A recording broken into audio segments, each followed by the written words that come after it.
Grammar is only the enemy if you decide that it is the enemy.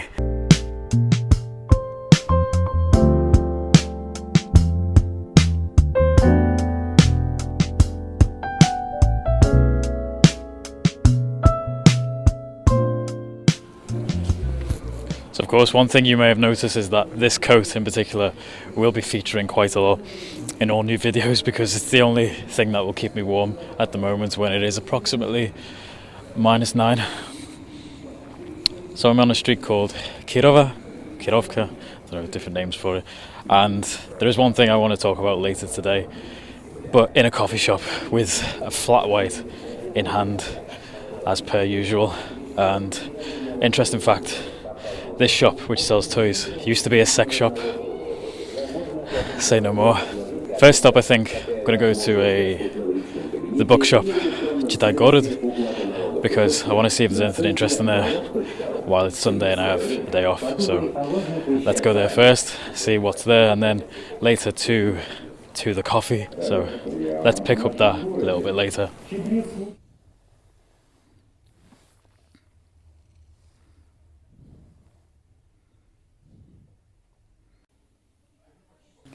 So let's see what we have here. Let's go along. Oh, here you go. Now you are talking. That's a funny one. This says, the logic of love. I wonder if it's deliberately oxymoronic or what. Что такое жизнь? Ну, хороший вопрос.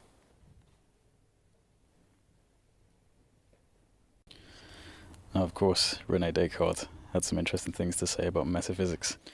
Imagine that you've been woken up by your alarm, and with difficulty you turn it off. You get up from the bed, get dressed, eat breakfast, and go about your day.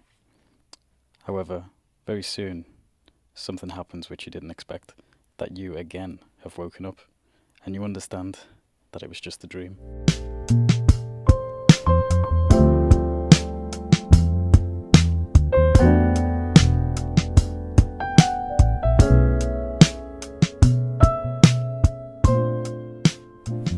So the topic that I wanted to get to today was about grammar. Is grammar the enemy? Now, the first point to mention is that it really does depend on the languages. In fact, no two languages are the same. Some are closer, some are they are worlds apart, literally. For example, if we compare Russian with, let's say, Chinese, then in Chinese there's very little grammar, almost too little, some would say. You just learn the words, put them in order, pronounce them correctly, and then you pretty much have a sentence. Of course, it's not as easy as that. Chinese is really difficult because, of course, characters make it very difficult to read and go forward in the language, and also that the tones really do determine the meaning of most sentences. But I don't speak Chinese, so I can't speak on that language in particular with any expertise. Grammar is only the enemy if you decide that it is the enemy, really, because you don't have to study grammar. Now, that's not to say grammar is not important, because it is, but it has a less significant place in your overall study routine than it probably should have. I know people who've studied Spanish, French, Russian, and all the time they say, well, the grammar's just so difficult, and it is. We don't naturally study grammar. We don't study the grammar of our mother tongue, so it's strange to study grammar in any language. How can we remedy this? Well, of course, we should remember that grammar is descriptive. It describes what we already know and what we already say. Grammar changes based on human activity. When language changes over the years, grammar changes with it. We don't think, well, this grammar rule changed on its own, so let's start speaking differently. That's not how it works. So when you finally see that grammar is actually a descriptive tool to explain your speech as it already is, then it's really not the enemy. It's more like a background reference.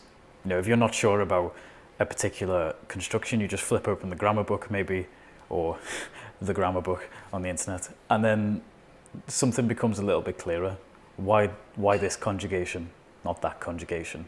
Why this declension and not the other? So that's pretty much the only use that it has. If you start studying grammar to absorb and memorize rules, you've lost already, and you're going to waste so much time trying to understand why you don't understand.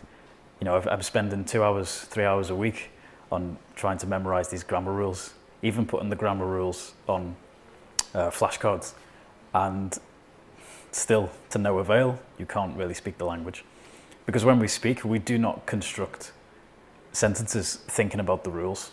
The output hypothesis, that is grammar-based learning, says that we think about rules, construct sentences, and then out the speech comes. But of course it doesn't work like that. And this is something Stephen Krashen, well-known expert, has mentioned again and again. And in fact, another point I'd like to raise is something that he and well-known polyglot Steve Kaufman said in a discussion on YouTube, which was that we who are interested in languages forget that we are so used to studying grammar. For decades, the tradition was grammar-based learning. So for those of us who are interested in languages, we feel as though it's necessary, but the evidence seems to suggest that we don't actually need it. The evidence suggests that actually you can acquire the grammar naturally, the more and more words and phrases that you acquire over time, and that the grammar will sort of come. And yes, sometimes you can go to the book and just check some rules and understand that you are producing the language roughly, accurately, but it should never be the main focus of your study. So grammar is the enemy if you consciously study it. It's not the enemy if you see grammar as descriptive rather than prescriptive. I hope this video was useful. Go back, watch it again, subtitles, without subtitles, and also use the PDF file available on Patreon. Subscribe to the channel also, please, because it does help, and I will see you all in the next video.